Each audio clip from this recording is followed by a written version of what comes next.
बूढ़े आदमी की शरारतें।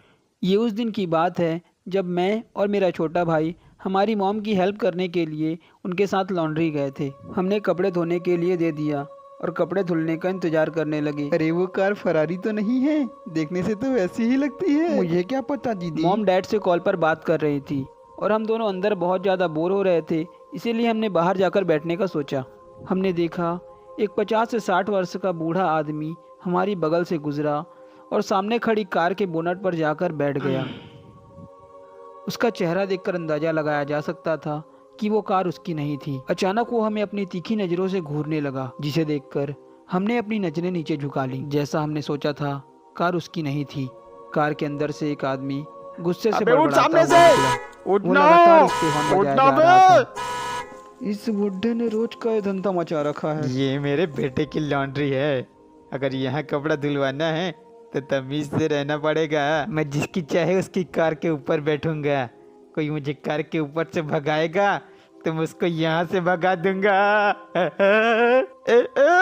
ये बोलकर वो बहुत अजीब ढंग से हंसने लगा। मैं उसका ये व्यवहार बर्दाश्त नहीं कर पा रही थी। तो यहीं रुक, मैं मॉम को बुला लाती हूँ। दीदी मुझे कोई टाइम पास करने के लिए चाहिए, मैं अकेले बैठे बैठे बोर हो जाऊंगा।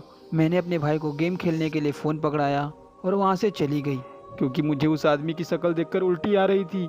मगर मैं अपने भाई को भी वहाँ अकेले नहीं छोड़ सकती थी। मुझे उस आदमी के इरादे अच्छे नहीं लग रहे थे। अरे इस फ़ोन का पासवर्ड क्या है, खुल ही नहीं रहा। तो मैं अपने भाई के पास गई और मैंने उसके कान में कहा, अरे चल यहाँ से, ये बुढ़ा ही किडनैपर लग रहा है मुझे। हम दोनों वहाँ से निकल आए और हमारी कार में जाकर बैठ गए। मॉम ने भी सारे कपड़े धुलवा लिए थे और अब हम घर के लिए निकलने वाले थे। मॉम हमारे लंच के लिए पिज़्ज़ा लेके आई थी। मैं कार के शीशे से उस बूढ़े आदमी को देख रही थी। वो बहुत ही अजीब अजीब हरकतें कर रहा था और पता नहीं क्या बड़बड़ा रहा था। कोई भी आएगा उससे पार्किंग के भी पैसे लूंगा।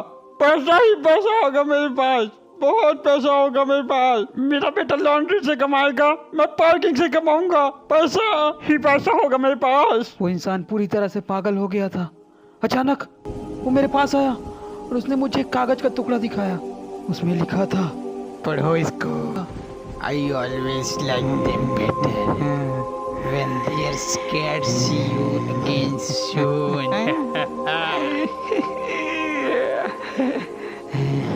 उस कागज पर क्या लिखा था वो मुझे समझ नहीं आया, मगर उस पर जो तस्वीर बनी हुई थी उसे देखकर मैं बहुत ज़्यादा डर गई। उस बूढ़े आदमी के मुंह से बहुत गंदी बदबू आ रही थी। वो मेरे सामने ही खड़ा था और अपना मुंह खोलकर मुझे अपने मुंह की गंदी बदबू सूंघा रहा था। मैं उसे सूंघकर पागल हो रही थी, इतनी गंदी बदबू। मॉम ने जैसे ही कार स्टार्ट की, उस बूढ़े आदमी ने अपने मुंह से बदबू छोड़ना बंद कर दिया और बोलने लगा, दोबारा फिर मिलेंगे। तुम लोग किडनैप होने से बच गए बच्चों। गाड़ी चल पड़ी। हम दोनों उसकी बात सुनते ही रह गए। हम दोनों बहुत ज़्यादा डर गए थे। हम कुछ बोलने की हालत में नहीं थे। मेरे भाई को इतनी छोटी उम्र में ही इतने भयानक मंजर का सामना करना पड़ा। मैंने अपने भाई को उस बारे में मॉम को बताने से मना कर दिया, क्योंकि मैं उस बारे में कोई बात नहीं करना चाहती थी। उस मादरचोद की बेहुदा हरकतों को बताना मुझे अपने मुंह से बहुत बचकाना लगा, इसीलिए मैंने उस बारे में भूल जाना ही सही समझा। क्या वो सच में कोई बच्चों का किडनैपर था या फिर पागल था?